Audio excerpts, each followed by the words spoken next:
Welcome back to Old School Sports and our Out of Park Baseball 24 playthrough of the Buffalo Wings. And we are about to begin the 2048 season. Our Buffalo Wings are the defending World Series champions, and expectations are high. Did not do a ton this offseason, largely returning familiar players, except for a trade or two that we made that brought some new talent into our organization. But feel like we're pretty well positioned. We like our team on the field, and we do at this point have over $10 million to bring on contracts as we get closer to the trade deadline, despite also having very robust scouting and player development budgets of 20 and 40 million respectively. So feel like we're pretty well positioned. Since the end of our last episode, when we made our cuts to get down to 26 players, we have made a couple of moves. One roster move, Mike George, who you may remember, he was in our organization as a minor leaguer for several years, and we traded him away to Toronto a few years ago in the trade that brought us our closer, Chris McClintock.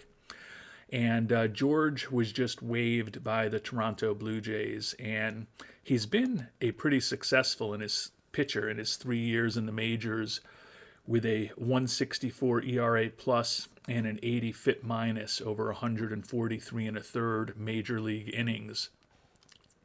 So particularly with his stuff, which is excellent, he's got a great fastball and a very good sinker. Felt like he could be a pretty interesting arm in our bullpen. He's still making the major league minimum this year, although he's set to make close to $2 million next year when he's finally arbitration eligible.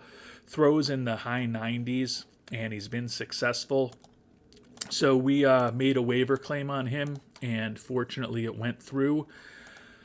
So the bad news is that a guy who was on our team last September as a September call-up, who made the team out of spring training, he thought, and we thought, Chris Warrior, goes back down to Albany, where he was pretty successful a year ago.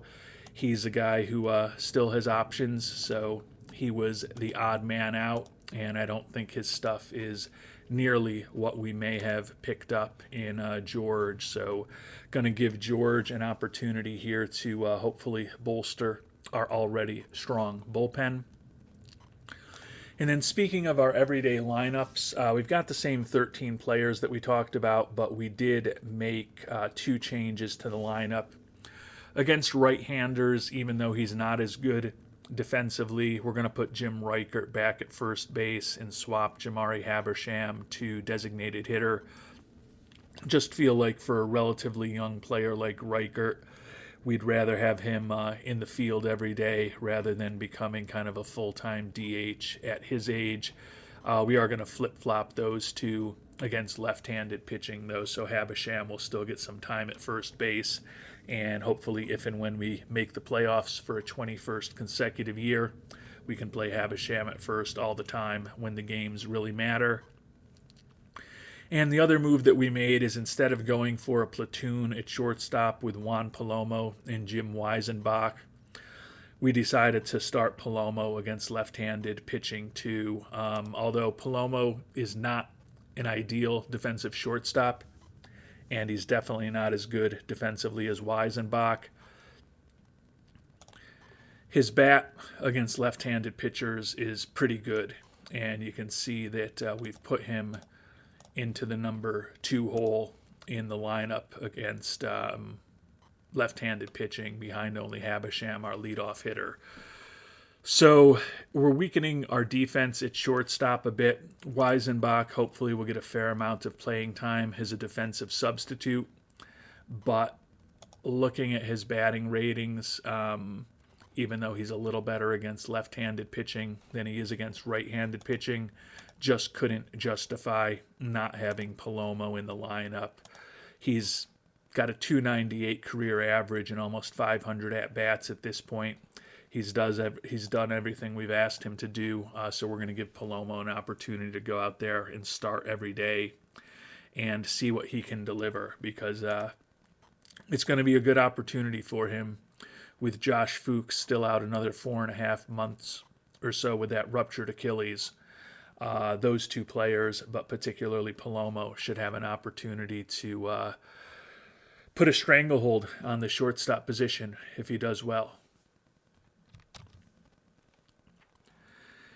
And last thing to check in on before the season starts is the preseason predictions over in the American League. The Nashville Stars, who joined the major leagues the same time we did, and the Texas Rangers are expected to be the division winners. And over in the National League, we're expected to win the NL East again, the only 100-win team in baseball, if things go according to plan. The Dodgers expected to edge out the Padres in the NL West. Our two centerpieces of our lineup who we've signed to long-term contracts, Jim Reichert and Arturo Casares, both had pretty significant and productive seasons in this playthrough. And our ace, Nehemiah Vidale, I don't know why I was calling him Nathan Vidale, expected to have an excellent second season in Buffalo as well. So hopefully we can be as competitive as we've been. I mentioned we're searching for a 21st consecutive playoff berth this year. And at this point, I think it's 7 consecutive trips, I think, to the National League Championship Series. Yeah, 7 consecutive trips to the National League Championship Series at this point, and we've frequently had the best record in baseball over the last several years as well. So high expectations. We're a win-now team. Our owner expects us to win, and we're expecting to be very competitive as well. So let's get the season underway. And the good news is that our Wings are off to a nice start here in the very early stages of the 2048 season, 5-1 record in our first 6 games. Bad news, our excellent young outfielder Juan Toledo still trying to recover from that fractured hand and likely going to miss at least 1 more week. So the beginning of his season will be delayed a bit further. But if he's back and healthy and through a rehab assignment before the end of April, we'll view it as a victory, particularly with the fast start that we're already off to without him. And as we head towards the end of April, doing very well, a 12-4 record, first place in the NL East. Toledo is ready to make his major league debut. Played him in 3 games in AAA Albany on a rehab assignment. He only hit 2 for 10, but both of his hits were home runs. So think he is ready to jump right back into the lineup. Had a tough decision and one that just goes to show the strength of our team. But we sent down the 23-year-old first baseman / outfielder David Sandoval. And all he did was hit .375 in 40 at-bats with 4 doubles, a triple, and a homer while filling in for Toledo. But Sandoval does still have options, and we are so loaded that as good as he is against right-handed pitching, we're so loaded against in first base, corner outfield, and DH that he wasn't going to be in the starting lineup. Now, he's pretty much fully developed as far as his batting, so that's not really a huge issue to just have him sitting on the major league roster. But he can still improve his ability to play first base, which will give him a little more flexibility going forward. So we're going to have him as our everyday first baseman in Albany for the next couple of months, hopefully get fully trained up and proficient at playing that position. And then when he does come up, which will certainly be in September and very well will almost certainly be before then if we have any injuries to our outfielders, he'll be an even more versatile player than he was today. So we got a lot of talent on this team. I think Sandoval does have a role for us at the major league level and a big role for us at the major league level going forward. But with the way that the 26-man roster is set at this point, I don't think that time is quite yet. And we made it to the end of April. The Wings are playing as well as they ever have. 18-5 record to start off the month, start off the season. We're 3.5 up on the Marlins in the NL East. We're up 2.5 games, or actually 2 games on the Padres for the best record in baseball. You can see Jim Reichert is tied for the lead league in ribbies as he attempts to lead the league in runs batted in, his first 3 full seasons in the majors. Pitching-wise, Danny Black and Joey Bills have both been absolutely brilliant with ERAs of 0.53 and 0.55. Black and Lance are tied for the league lead with 5 wins, and Bills is right behind them with 4. And pitcher war, Bills and Nehemiah Vidale are tied for second in the league with a 1.5 pitcher war. So 4 of the 5 pitchers in our pitching staff, in our pitching rotation, are on the top 3 in the various leaderboards in the National League. So clearly things are going very well in what must have been a pretty tough decision given all that quality. Danny Black, our number 3 starter, was voted the NL Pitcher of the Month, 5-0 record in 5 starts, 38 strikeouts in 33 2/3 innings, only 3 walks allowed, and as we talked about, that league best 0.53 earned run average. And we've simmed ahead another week and a half, and the Wings still have not lost in the month of May. 12 wins in a row at this point, so we're standing at 27-5. If we win another 8 in a row, we'll not only have 20 wins in a row, but that 35-5 record, I believe, will match the 1984 Detroit Tigers. Hard to believe that was 40 years ago at this point, with their brilliant 35-5 start to a World Championship season. We're now up 7.5 on both the Braves and the Marlins. The St. Louis Cardinals are playing some excellent baseball as well, with a .758 winning percentage, but as good as they are, they're still 2.5 games behind us for the best record in baseball here on May 11th. And we ended up extending our winning streak to 16 games before the Cardinals finally beat us 10-0 2 days ago. We quickly bounced back to win the rubber game of that series in St. Louis in 10 innings. So as we sit here on May 18th, 32-6 record, already 8.5 up in the division, and with the Cardinals not playing at quite the same torrid pace, we are 4.5 up on the Cardinals already for the best record in baseball after taking 2 out of 3 against them. And we've made it 2 months into the season. Now it's June 1st, and the Wings are just off to an absolutely insane start. A 44-7 record here as of June 1st. So we're up 14.5 on the Braves in the division. The Cardinals having an incredible year themselves with a .712 winning percentage, and even with that incredible 37-15 start by the Cardinals, they are already 7.5 games behind us for the best record in baseball. Arturo Casares, second in the NL with 16 homers. Reichert leading the NL with 48 ribbies. Casares, second in the league with a 2.5 batter WAR already.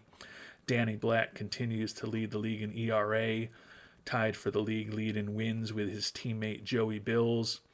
Chris McClintock tied for second in the league in saves, and Nehemiah Vidale, our ace, is third in the league in pitcher WAR. So incredible start to the season. Haven't had a start like this, I think, in any of the playthroughs we've been doing on this channel over the past few years in the last 3 versions of Out of the Park Baseball. Team statistics, that 44-7 record, we have gotten a little lucky, but we still should be 42-9, so that's pretty crazy. We're 13-2 in one-run games, so I would think that that would probably normalize over time. Certainly don't expect us to continue playing 800 baseball over the course of a season. You can see we had a ridiculous 26-2 record in the recently completed month of May, so 3 pretty long winning streaks around those 2 losses. First in the National League with 287 runs scored, and you can see we're in the top 5 in every batting category. Second in the league in steals, pretty average team in terms of base running. And we are one category away from a perfect pitching staff. We rank first in the National League in runs allowed, and you can see we rank first in every major pitching category in the National League, except for strikeouts, where we're second. First in defensive efficiency and fifth in zone rating. So it's been just an incredible start to the season, particularly when you consider that we were without Toledo for a couple of weeks, and we're still without Josh Fuchs, who we thought was going to be our starting shortstop this year. Jeff House, the Rule 5 acquisition, still a couple months away from potentially making us have to make a decision on him as he recovers from that severe hip strain. But other than those two, the rest of the 26-man roster is perfectly healthy and obviously performing very well. And in the first week of June, we lost 4 games in a row, 2 on the road to the Yankees, followed by 2 at home against Detroit. So a 2-4 record in the early weeks, the early days here of June, and already have lost twice as many games in the month of June as we did in that brilliant month of May. Still sitting here at 46-11, but you can see our winning percentage down to .807. I did say that I did not expect this team to play .800 baseball. I didn't necessarily think it was going to end as quickly as it has.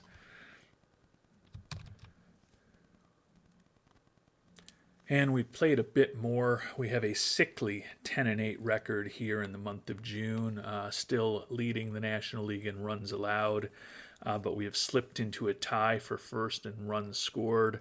That said, with 371 runs scored and only 188 runs allowed, we're still outscoring our opponents almost 2-1.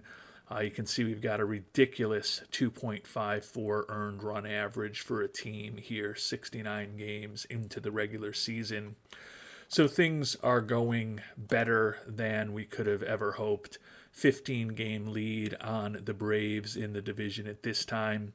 The Cardinals, like us, are kind of slowing down their pace a little bit, and we are now 8 games up on the St. Louis Cardinals for the best record in baseball. So given that we're only less than 70 games into the season, to be 8 clear of anyone in the league is still pretty solid. Casares remains second in the National League with 20 homers.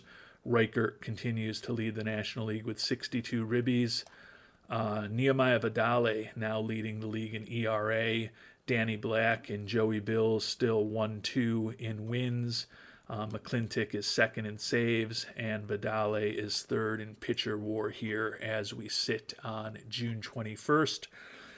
Even though it's not quite the halfway point of the season, we'll do kind of our annual mid-year review, check in on how our players look through the first 70 or so games of the year, whether there's anything in particular we need to be thinking about trying to improve as we head closer to the trade deadline. I can't imagine there's going to be a lot of big areas where we're looking for significant improvement, but we'll still take a look at how everyone is doing, and then we will find out who's going to be available for us in the draft. And if you've got thoughts on which direction we should go, it's always helpful for me to get feedback from viewers who are as experienced or more experienced than I am in this game. And not surprisingly, when we look at a pitching staff that's put up a 2.54 ERA almost midway through the season, a lot of crazy, impressive seasons. Our ace Vidale, 8-2 with that league best 1.62 ERA. Jim Lance, 8-1 with a 3.74 ERA. Danny Black leading the league with that 11-1 record. He led the league in wins as a rookie 2 years ago with 18. So it's conceivable that he opens up his major league career leading the league in wins in 2 of his first 3 seasons. 2.10 ERA from him. Joey Bills finally getting the opportunity to be a everyday player in the majors and a starter at that. 10-1 with a 2.28, taking over the 4th spot in the rotation from the veteran Alexis Barajas. And then Jim Cole's only 4-2 with a 4.76 ERA. Certainly the weak link in our rotation this year as the number 5 starter, but he's still a solid pitcher who's had good years for us in the past, and he is our only captain personality, so we are going to keep him in the rotation in all likelihood going forward. Chris McClintock, the ERA has ballooned from 0.93 a year ago to 2.60 this year, but still doing a solid job out of the pen. Floyd Auclair, as usual, a high volume and outstanding stopper, 81 Ks in 58 innings. Danny Kashuk, 2.41 ERA over 18 innings. Luis Palencia, an ERA under 1 over 25 and 2/3 innings. Chad Aguirre, a 1.26 ERA, and Ari Caper, a 1.38 ERA. Those middle relievers just knock in a lot of action, only 27 1/3 innings between them. And then Mike George, who we picked up off the waiver wire, a 3.05 ERA, back in the Buffalo organization. And then the lefty Solano Toselli with a 1.72 ERA over 31 1/3 innings. Really nothing that we'd look to improve. We've got some good arms in AAA as well, with Warrior, who we demoted right before the end of the season when we picked up George, as well as Jaramillo, who was also up with us last September. So if there's a superstar pitcher out there that we can have, we'll certainly consider adding them, but not really much that we would look to improve with this pitching staff. Turning now to our everyday players and our offense, Steve Banks lost his starting job. He's now playing primarily against left-handed pitchers, and he's hitting .256 with 4 homers and 15 ribbies and 86 at-bats, so a 103 WRC plus. So I'm sure he's not pleased to not be the everyday catcher anymore, but being the right-handed hitting part of the platoon, playing primarily against left-handed pitchers, seems to have helped boost his offensive production.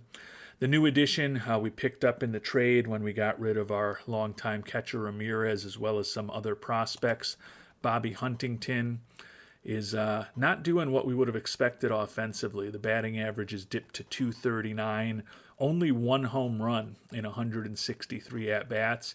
He does have 12 doubles, and he's walked 27 times, so still has a respectable 94 WRC plus, but his 0.8 WAR is only slightly higher than what we've gotten out of Banks, even though Huntington's played about twice as often as Banks has.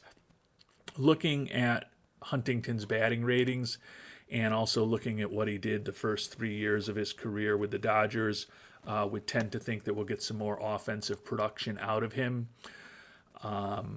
His catcher ability is not as good as Banks, and it's not as good as Ramirez was, but our pitching staff has a 2.54 ERA, so he can't be having too much of a negative impact on them. First baseman Jabari Habersham, hitting .278, has stolen 20 bases, 306 at-bats already as our leadoff hitter of a powerful offensive team. He scored 43 runs already. 88 WRC plus is not incredibly impressive, and he doesn't walk all that much. He's been, a guy that I think he kind of viewed as our 4th or 5th outfielder. Now, last year he played 157 games, led the league in at-bats, and had an all-time record for the Buffalo Wings with 214 hits, and he hit .318. So he's been a very productive player for us at times in terms of his batting average. Not a perfect player, someone whose role for the long term could be in jeopardy if we were able to pick up a great right-hand hitting leadoff type player that could push Habersham into just playing against lefties. I don't know that there will be someone out there like that, but he hasn't certainly locked down a long-term future with us, particularly given that at 31, he's one of the older players among our everyday players. Actually, he is the oldest player among our everyday players. So a pretty young team here and a pretty strong team. And nobody really stronger than Jim Riker, bouncing back a bit from a disappointing year ago. And to be able to say that was a disappointing year for him a year ago when he had 44 homers and 131 ribbies is saying something. But he's boosted the batting average 40 points to 281 this year, as we kind of expected. That sickly 236 BABIP a year ago has turned around. He's got 16 homers and those league best 62 ribbies, and has put up a 134 WRC plus so far. He's already put up almost as much WAR this year in 68 games as he did while playing 162 games a year ago. Ramiro Medina, the second baseman who we signed to a nice extension this offseason, hitting 283, 13 doubles, 6 homers, 14 steals, adds up to a 121 WRC plus. He is a good, solid player, both offensively, defensively, and on the base paths. Juan Acevedo, the utility infielder, only 8 at-bats, does have 2 hits and 3 runs scored in that very limited playing time, but the 25-year-old is putting up a 126 WRC plus for us. It's just that he's on pace to be on the roster for the entire season and to have less than 2 dozen at-bats. Danny Ferguson, our third baseman, hitting 258, 4 homers, 34 ribbies, 113 WRC plus. A nice, solid season. He's not a great player, but he's only making $4 million a year. Former first-round draft pick out of Delta State, continues to be a solid major league player. Juan Palomo, who's been our starting shortstop this year, the batting average has dipped to 244 with 2 home runs and 31 ribbies and 209 at-bats, 83 WRC plus, only a 0.6 WAR. I'm sure his glove is part of that. Actually, he's been better than I would have thought. He's been basically a slightly above average defensive shortstop, at least according to his zone rating and his defensive efficiency, which is better than I had hoped. I mentioned at the start of the episode he's a 298 career hitter, playing primarily against lefties. I'm guessing when we look at his splits, you're going to see the fact that he's playing a lot more and a lot more against righties is probably impacting that 244 average.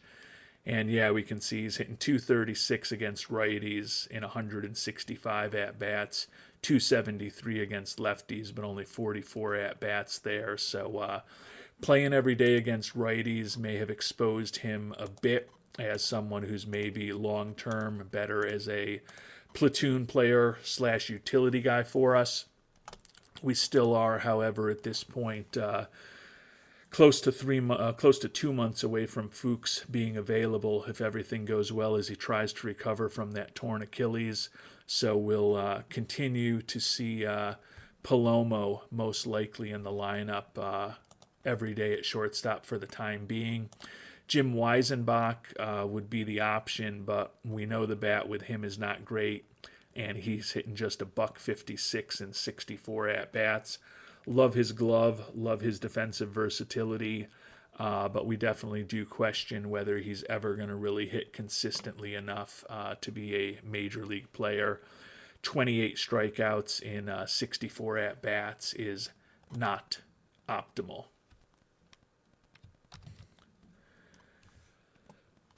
Turning to our outfielders, Daniel Aguayo-Leal playing primarily against left-handed pitching, hitting 287, 6 homers and 18 ribbies in 115 at-bats, 143 WRC plus, so a lot more productive thus far this season than he was a year ago when he hit just 210 for us. He's a switch hitter, but with the way our team is stacked and the fact that he's much better against left-handed pitching than he is against right-handed pitching, that's how we tend to use him. Arturo Casares, the batting average has dipped to 244, clearly not great, but the 20 home runs, one of the top figures in the National League, driven in 38 runs, so a lot of solo home runs this year for him. 13 steals, so he's already stolen more bases than a year ago. The 124 WRC plus is a little lower than what he's done in the first 2 seasons of his career. Still is a 2.7 WAR, as he's a solid defensive player as well, so not perhaps a vintage season, but certainly not a bad season from Casares thus far. Center fielder Ishmael Velasco just produces. That's all you can say about the guy, hitting .304 this year. He's got 10 homers, 47 runs scored already, 11 of 12 on the base path, stealing bases, 133 WRC plus in a 2.5 WAR for Velasco. And last but certainly not least, now that he's healthy, Juan Toledo, 277 average and 9 homers and 31 ribbies in 155 at-bats, 121 WRC plus on the season. So as I think about this team, if we were to somehow magically find a great defensive shortstop who could be a leadoff hitter, that would probably be the perfect player that could fit and fill the holes that we have on this roster. But again, we're 54-15. I don't think we need to do anything rash. I'm guessing there's not really too many interesting on the trade block here yet, because we still got about 6 weeks until the trade deadline.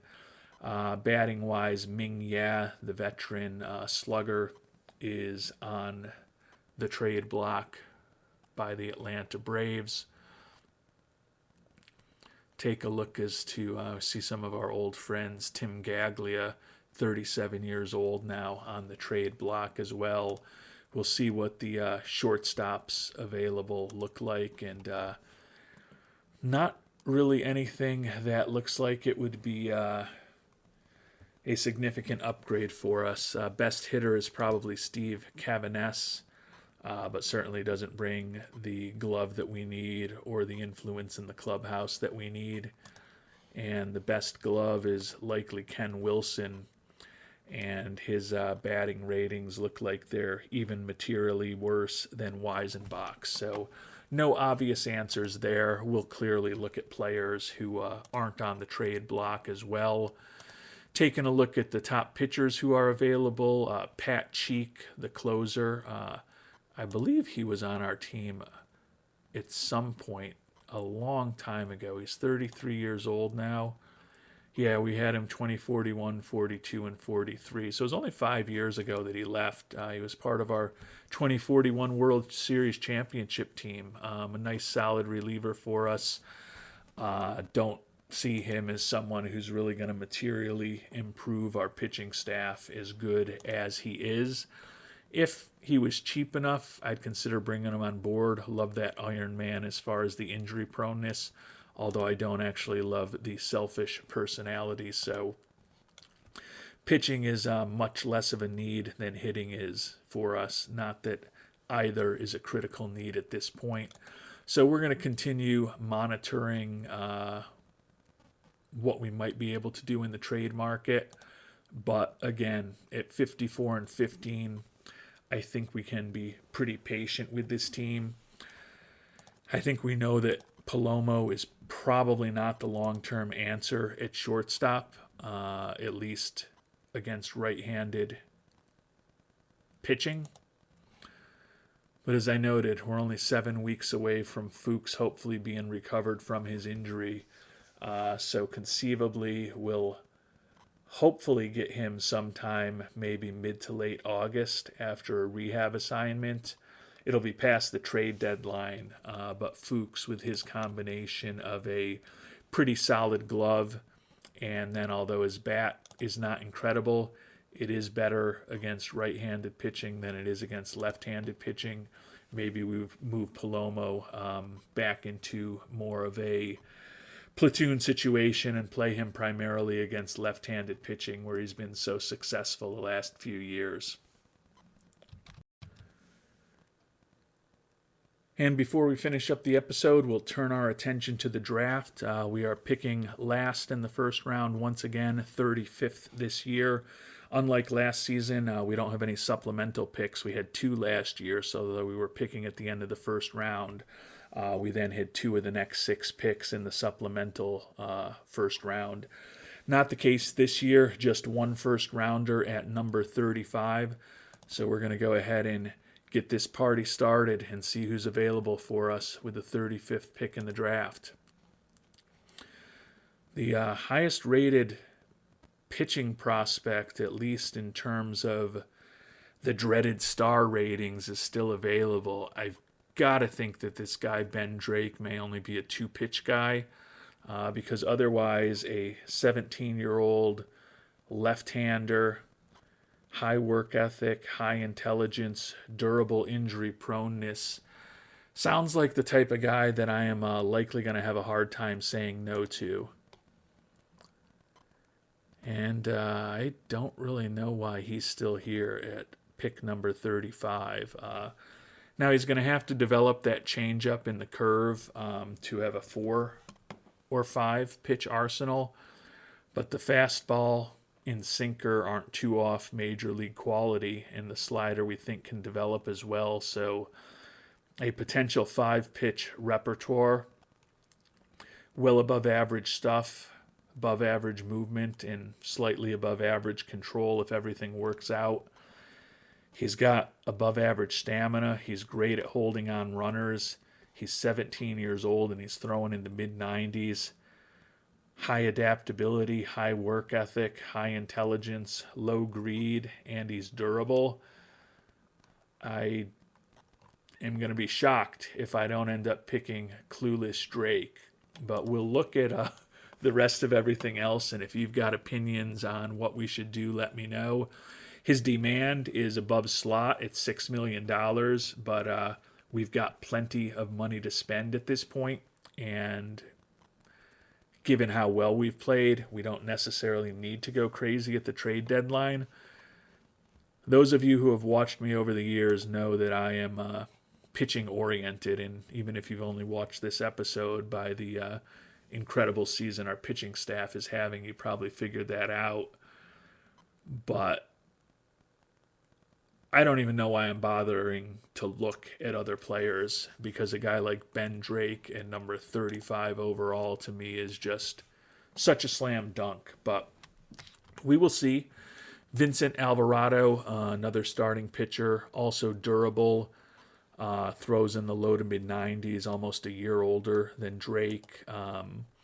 Looks like he'll have a solid 3-pitch arsenal. That changeup, not really relying on it at all, because it doesn't look like it's going to be that good, even if it is fortunate enough to develop.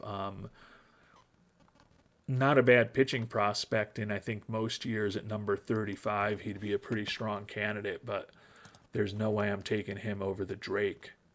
And then there's a couple of relievers who are also pretty highly regarded. Jeff Taylor definitely has a relief pitcher's profile with those 2 pitches. And then Vernon Waltenberry, dual American-Canadian citizenship, left-hander, looks like he could be a pretty interesting reliever as well. But if we are going pitcher, it's going to be the Drake. But we'll take a look at the batters who are available. Only 3 guys who are 3.5-star potential or higher. Sam Girardo, a right fielder. Don't like some of the personality traits. Average defensively. Does potentially have a bat where he could make pretty good contact and hit a lot of home runs. So an interesting prospect. I don't see myself taking him over the Drake. Hugh Adkins, catcher, like the defense, like the home run power and ability to draw walks. Just question whether he's going to make good enough contact and avoid striking out enough to be a productive major leaguer. And then Nate Dandele, a left fielder, another guy with good home run pop, low adaptability, work ethic, intelligence, pretty mediocre defensively. I think this is a simple decision. I'm going to look at batting potential here just to see if maybe somebody pops off the chart that we haven't thought about.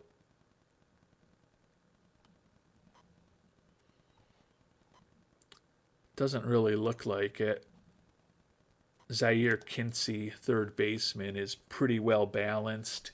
He's durable. He's got some good personality traits. He's got a cannon of an arm at third base. Looks like a solid third base prospect. I probably like him a little more than the three hitters that we've talked about, even though our scout says he's only a 3-star guy. But I don't see us taking him ahead of the Drake. Darnell Carruthers, another guy with a pretty interesting profile, good personality traits, a lot of speed, really good gap power to go with plus contact, plus home run power, plus avoiding strikeouts. He's durable, not great defensively, does have a pretty good arm.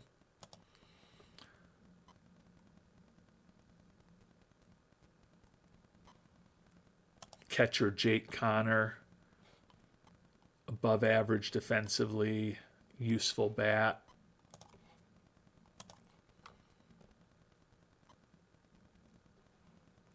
Dave Tillery, a shortstop, like his speed. Not really a shortstop glove, but probably can play just about anywhere in the infield. Contact and gap power close to off the charts. Jace Guti, a center fielder. Not a bad prospect, but Josh Koch, another guy, really good contact, really good gap power, really good at avoiding strikeouts with some speed. But I don't see any way. Yeah, there's a lot of guys like that this year with the good contact, the good gap power, and the good speed. You know, those guys, Carruthers, I guess we've already talked about because he's got the power as well. So we can probably get someone with that type of profile in the second round. I said I would wait for feedback from viewers, which I will do, but I don't see how I am possibly going to take anyone. It doesn't look like there's any two-way prospects. No real significant two-way prospects this year among the batters who can pitch. Taking a look at the pitchers,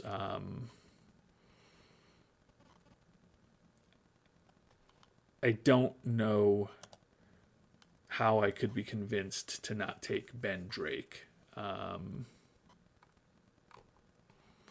we're going to change his nickname right now. I don't like that clueless nickname, so we'll go to a Seinfeld reference here and change Ben Drake's nickname to Hate the Drake.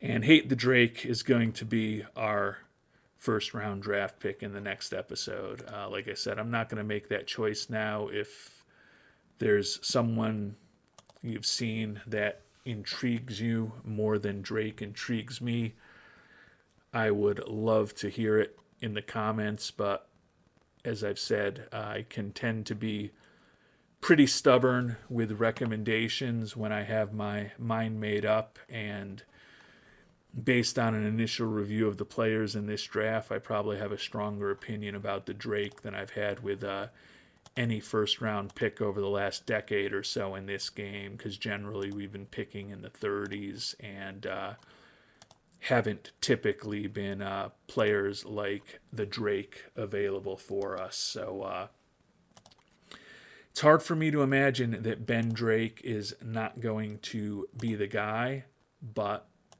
as I said, I'm open to hearing other opinions. So if you think we should go in a different direction, would love to hear it down in the comment section.